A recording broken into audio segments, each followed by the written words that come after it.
All glories to Guru and Gauranga. We are here in part 3 of Biblical and Modern History from the Bhavishya Purana, Pratisaga, chapter 4 to 7. On page 3, third video here.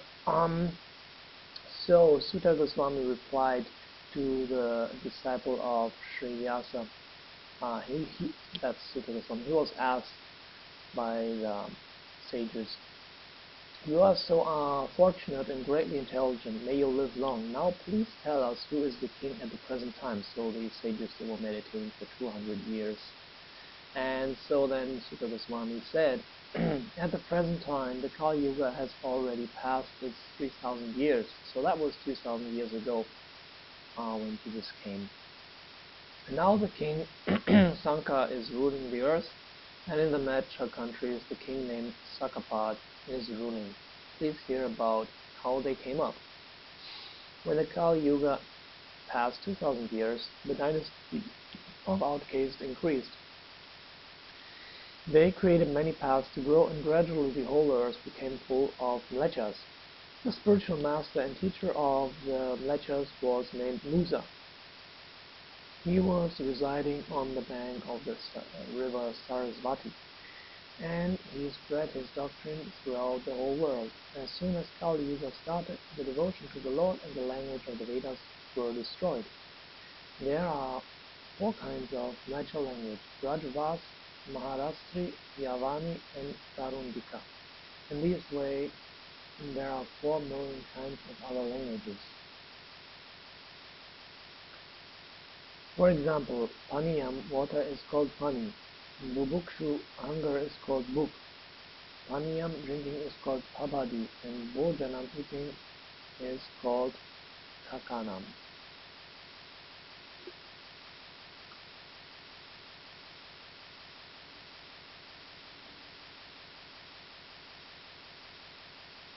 Isti is called Sudarava. Istini is called Matapavani. Ahuti is called Aju. Dadati is called Dadhati. The word Priti or love is called Paitara, and Brata is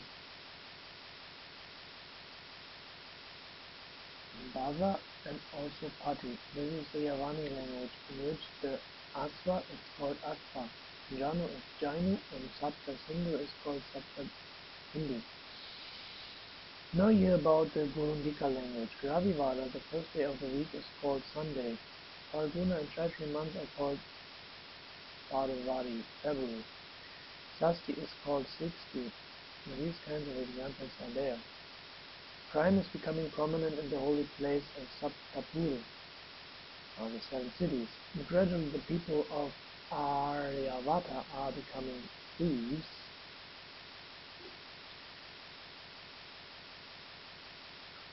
Hunters, villas, and fools. The followers of Mlecha Dharma from foreign countries are intelligent and having good qualities, whereas the people of Aryavarta are bereft of good qualities. Thus the ruling of Mlechas is also in Bharata, India, and its islands. Knowing all this, O great and intelligent sage, we should just perform the devotional service to Lord Hari. The great sage Shonaka inquired, "Please tell us, what was the reason that the Mlechas did not arrive in Brahmavarta?" Sutta Goswami said, "That was by the influence of Goddess Saraswati that they could not enter that place. By the order of the demigods, when Kali Yuga pursued his 1,000 years, a Brahmana named Kasyapa came down to earth from the heavenly planets with his wife Aryavati. They had 10 spotless sons who are known by the names Upadhyaya, Dikshita, Pataka, Shukla, Mishra, Agnihotra, Dvivedi, Trivedi, Chaturvedi, and Pandey. Among them was the learned one, full of knowledge. He went to Kashmir and worshipped Goddess Saraswati with red flowers, red akshata rice, incense, lamps, food offerings, flower offerings.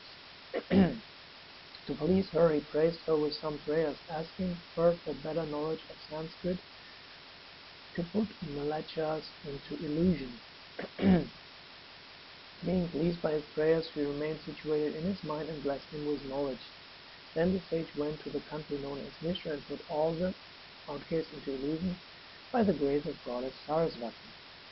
Then he made 10,000 people as twice born. He conferred and raised their consciousness to the stage of twice born priests.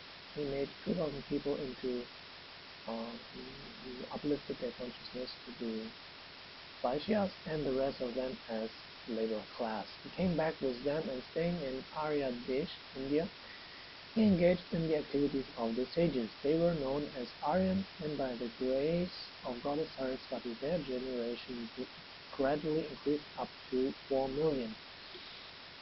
Both the men and women with their sons and grandsons. Their king Kashyapa Muni ruled the earth for 120 years. So I think that's an interesting point to stop. That tells you a little bit of the story of the races of the Indian subcontinent. Something to deliberate about. I'm not going to give a big commentary here. So see you in the next video about biblical and modern history.